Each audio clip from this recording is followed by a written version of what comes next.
me sad because you used to be a little ham and now you don't want to come up and do it. I don't Like I said, it's just non-stop damage. Okay. Yeesh. Also, just for fun, and we'll edit this beginning part out. So what do you think? Have you figured out that the way they teach you math in school is stupid? Pretty much, yeah.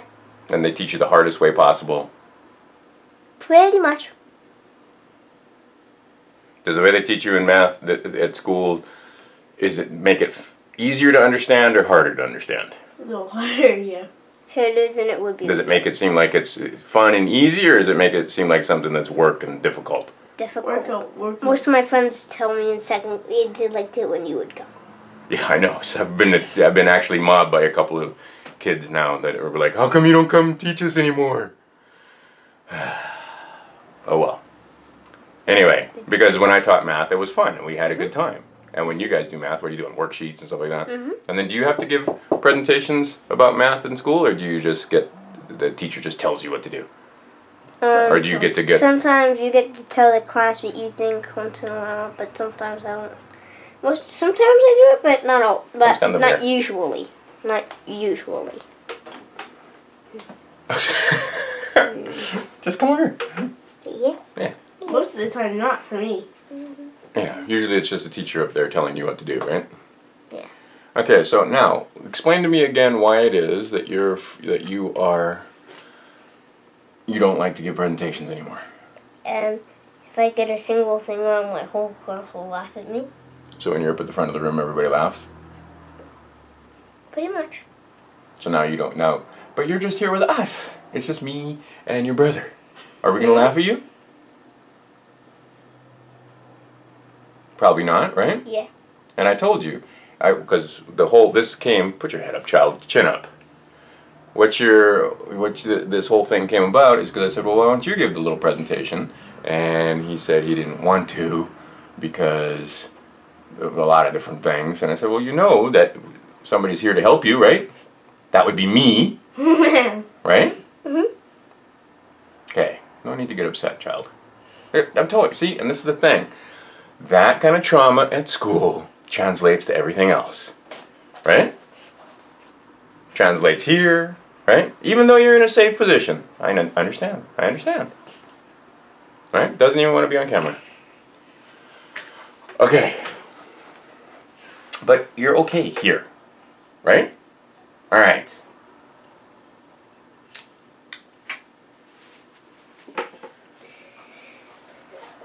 Take a break, take a breath. You're breathing. Focus on your breathing. Just breathe. You can't, that's, right? Those tears are good because they're cleansing. But just take a breath. Right?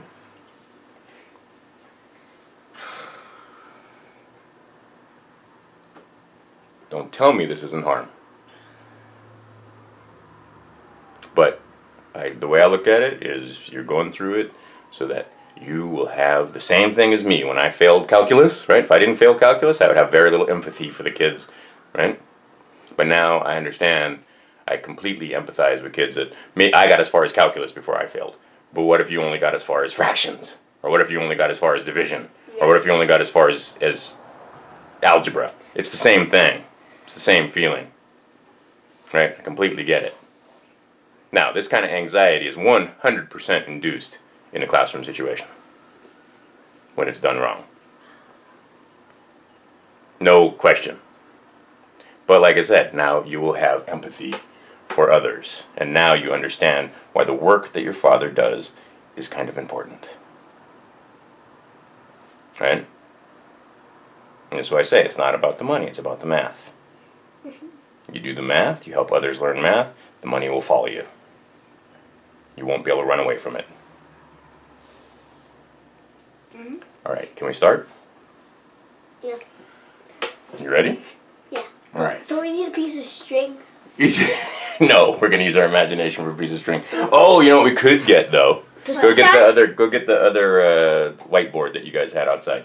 Okay. Just go, just sit. You grab it. Be fast. You grab it.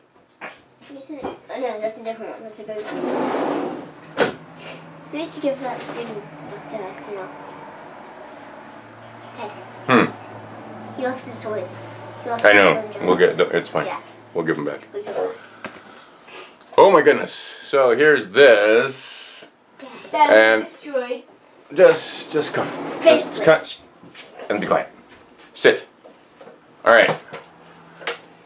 So basically, this started off as a bunch of different circles that they. What did you guys have to do? At first, we didn't know what to do, but then you showed us a little something. We took we took 3 pieces of string. Mm-hmm. We took a piece of string from there to there. Mm-hmm. We cut it, and then we went from there. Actually, we went around. Actually, this is upside down. It went this way. Right? So you counted 1, 2, 3, but then and then a little bit more. Yeah, a tiny bit more. Yeah, so they started from here. So no and matter. then same thing over here. We started from there on this one, and we got 1, 2, 3, and a little bit more. And on this one, so what is 1, 2, 3, and a little bit more? What is that the same as? Pi. That is pi. Okay, so what we did is, didn't matter what the circle was. Yeah, you can hold it. We take the circumference, and that is the relationship. Pi is the relationship between circumference and diameter.